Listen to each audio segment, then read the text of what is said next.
జగనన్నకు సపోర్ట్ అయితే బాగానే ఉంది. అయితే రీసెంట్‌గా చంద్రబాబు గారిని జైల్లో వేయటము ఒక 53 రోజులేమో, 56 రోజులేమో దానివల్ల కొంచెం సానుభూతి పెరిగింది. టీడీపీ పుంజుకుంటోంది అంటాండు. కారణం ఏందంటే పవన్ అన్న కూడా వాళ్ళతో కలవడం, బీజేపీ కూడా ఒక బ్యాక్ సైడ్ వాళ్ళకి సపోర్ట్ చేస్తుందనడం. కానీ బీజేపీ, జగనన్న మళ్ళీ కలిసే ఉంటున్నారు. అలా కూడా ఉన్నది. సో, మళ్ళీ షర్మిలక్క ఎంట్రీ ఇవ్వటము, అలా జగనన్న ఓట్లు కూడా ఏమైనా చీలే అవకాశాలు కనపడుతున్నాయి అంటున్నారు. ఎందుకంటే సొంత ఇంట్లోనే షర్మిలక్కకు సపోర్ట్ చేస్తలేడు అన్నట్టుగా వీడియోలు వస్తున్నాయి. జగనన్న ఎందుకు ఇలా దూరం దూరం పెడుతున్నారు తల్లిని, చెల్లిని అన్నట్టుగా అంటున్నారు.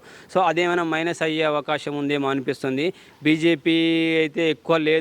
కాకపోతే టీడీపీ అండ్ పవన్ అన్న ఇద్దరు కలిశారు కాబట్టి నాకైతే ఇప్పటివరకు అయితే మొన్నటి వరకు జస్ట్ 175 టార్గెట్ పెట్టుకున్నాడంటే అది మరి దాన్ని సింహం అనాలా, సింగం అనాలా, ఏమనుకోవాలి.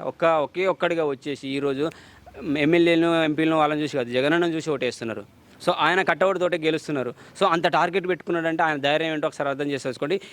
రీసెంట్ వరకు అయితే టోటల్గా జగనన్నే అనుకున్నది కొంచెం మైనస్ అవుతుంది. ఎందుకంటే జగనన్న కూడా ఆలోచించుకున్నట్టున్నాడు. కొంతమందిని క్యాండిడేట్లను మారుస్తూ ఉన్నాడు. సో, ఓటమి జరుగుతుందేమో కొన్ని నియోజకవర్గాల్లో అని తెలుసుకున్నాడంట. సో, రోజా మేడం కానీ, నాని సార్ని కానీ ఇట్లా కొంతమందిని మార్చేస్తున్నారు అనేసరికి ఆటోమేటిక్ ఏంటంటే ఆపోజిట్గా ఉన్న వాళ్ళు ఇక చేసేసుకుంటూ వెళ్ళిపోతారు అనమాట. సో, వాళ్ళు ఓడిపోయే దిశగా వాళ్ళకు డౌట్ వచ్చినట్టుంది. అవి క్యాండిడేట్ మారుస్తున్నారంటే సో మనం బలం పుంజుకోవాలనే ఉద్దేశంతో గట్టిగా మంచిగా ప్రసంగాలు చేసుకుంటూ, పాదయాత్రలు చేసుకుంటూ, అలాగే రీసెంట్గా లోకేష్ గారి యువగలం కూడా సక్సెస్ అయిందని అంటున్నారు. సో, చంద్రబాబు గారు కూడా మంచిగా ఈ మధ్య మంచిగా మాట్లాడుతున్నారు. పవన్ అన్న సపోర్ట్ చేసేసుకొని వాళ్ళు క్యాండిడేట్లు మామూలు ఇలా ఈ నియోజకవర్గం నుంచి వీళ్ళు వస్తున్నారు, మామూలు ఈ నియోజకవర్గం వీళ్ళు పోటాపోటీగా ప్రకటించాము క్యాండిడేట్ల పేరు. సో, కొంచెం బలం పుంజుకున్నట్టే అనిపిస్తుంది. ఎందుకంటే ఈ రెండు పార్టీలు కలిపి, జనసేన కంటే టీడీపీ కలిపి.